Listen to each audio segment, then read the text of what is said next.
Nak tak keluar modal RM200 tapi anda akan dapat RM400 tiap-tiap tahun? Haha, macam mana tu?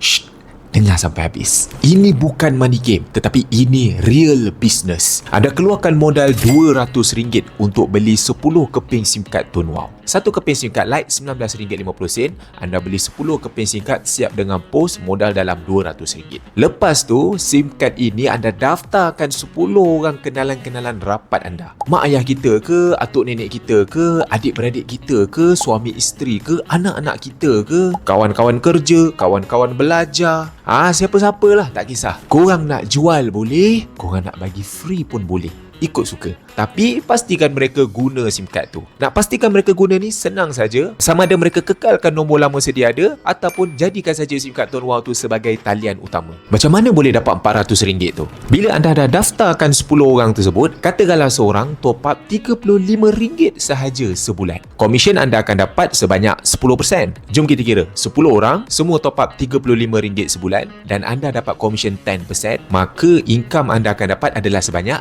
RM35.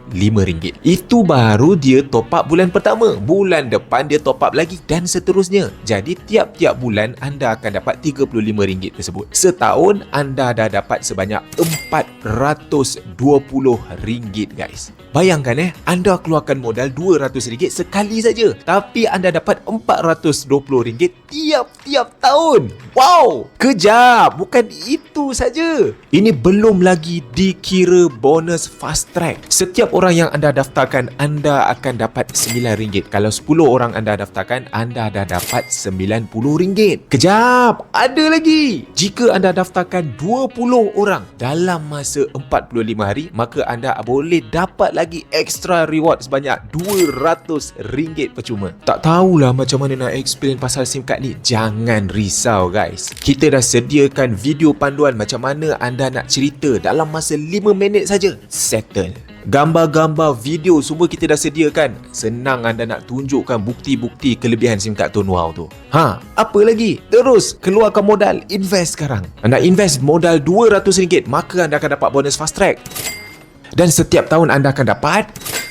Tapi kalau anda invest RM400 untuk 20 keping SIM card, maka anda akan dapat bonus fast track. Anda dapat lagi extra reward. Dan anda dapat income setiap tahun sebanyak. Tunggu apa lagi? Now!